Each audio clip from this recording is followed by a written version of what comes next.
السلام علیکم ورحمۃ اللہ وبرکاتہ۔ It's me Muhammad Mohsin.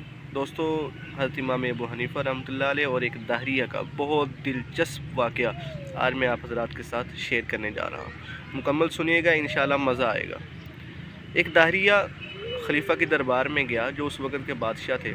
ان کو جا کے کہنے لگا کہ میں یہ نہیں مانتا کہ یہ آسمان کسی نے بنایا، یہ زمین کسی نے بنائی، اس کے اندر جو بھی مخلوق ہے، چرند پرند درخت، جو بھی جتنی مخلوق ہے، میں نہیں مانتا یہ کسی نے بنائی ہے۔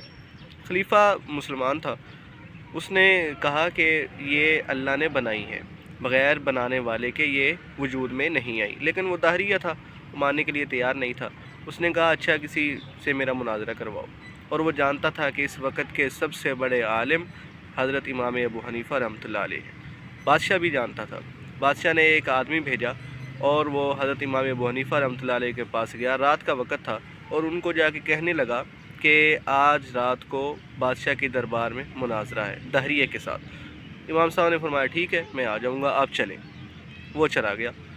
رات کے 8 بجے کا وقت تھا۔ امام ابو حنیفہ رحمۃ اللہ علیہ وہاں پر جانے میں لیٹ ہو گئی، تاخیر ہو گئی۔ اب دربار سجا ہوا ہے، سارے عمرا وزراء بادشاہ سب بیٹھے ہیں اور وہ داہریہ بھی بیٹھا ہے، انتظار کر رہے ہیں کب امام صاحب آئیں گے، مناظرہ ہوگا۔ اور داہریہ اپنی شوخیاں مار رہا ہے کہ اب میں جیتوں گا، آج میری واہ واہ ہوگی۔ سب اس کی طرف دیکھ رہے ہیں۔ 12 بج گئے، نہیں آئی امام صاحب، وہ اپنی شوخیوں میں لگا ہوا ہے۔ آخر 1 بجے امام صاحب رحمۃ اللہ علیہ وہاں پر دربار میں حاضر ہو گئے۔ خلیفہ نے کہا کہ وقت اور تھا اور آپ اتنا لیٹ آئے ہیں، تاخیر سے آئے ہیں، آپ کو چاہیے تھا کہ آپ جلدی آتے۔ امام صاحب نے فرمایا کہ میرے ساتھ بہت عجیب واقعہ پیش آیا، اور وہ ایسا واقعہ ہے کہ میری عقل بھی اب تک تسلیم نہیں کر رہی۔ بہت ساری ان سے باتیں کر کے ان کو یقین میں لیا، پھر اس کے بعد واقعہ سنایا کہ ہوا یوں کہ میں دریا کے کنارے کھڑا تھا، رات کا وقت، نہ کوئی وہاں پہ کشتی، نہ ملا، کچھ بھی نہیں۔ اب بادشاہ کا جو دربار تھا وہ دریا کے اس طرف تھا، اور امام صاحب شہر میں رہتے تھے، اور شہر جو ہے وہ دریا کے دوسری سائڈ پہ تھا۔ اب دریا پار کر کے خلیفہ کے پاس جانا ہے نا، دربار میں جانا ہے، تو وہاں نہ کشتی نہ ملا، کچھ بھی نہیں۔ تو پھر میں وہاں کھڑا انتظار میں تھا کوئی کشتی آئے، پھر میں بادشاہ کے دربار میں جاؤں۔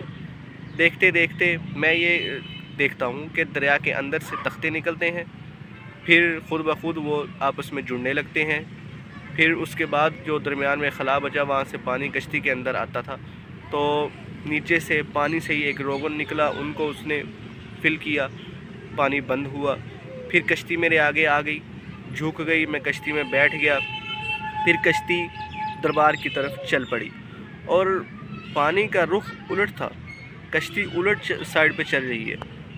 تو بادشاہ امام صاحب رحمۃ اللہ علیہ فرمانے لگے کہ میں ابھی تک حیران ہوں، پانی کا رخ دوسری سائڈ پہ اور کشتی دوسری سائڈ پہ چل رہی ہے، یہ کیسے ہو رہا ہے، اور چلانے والا بھی کوئی نہیں ہے۔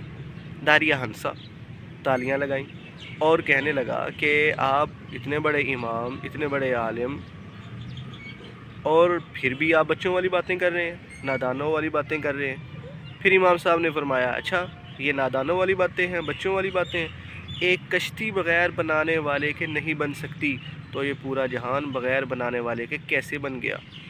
اب خود فیصلہ کرو کہ آپ نادان ہو، آپ بچے ہو، بچوں والی باتیں کر رہے ہو، یا میں کر رہا ہوں۔ دوستو، واقعہ اچھا لگا میری ویڈیو کو لائک کرو، شیئر کرو، اور میرے چینل کو سبسکرائب کرو۔ انشاءاللہ ہم اس طرح مزید اچھے واقعات، دلچسپ واقعات آپ حضرات کے ساتھ شیئر کرتے رہیں گے۔ دوستو، ملتے ہیں اگلی ویڈیو میں، تب تک کے لیے اللہ حافظ۔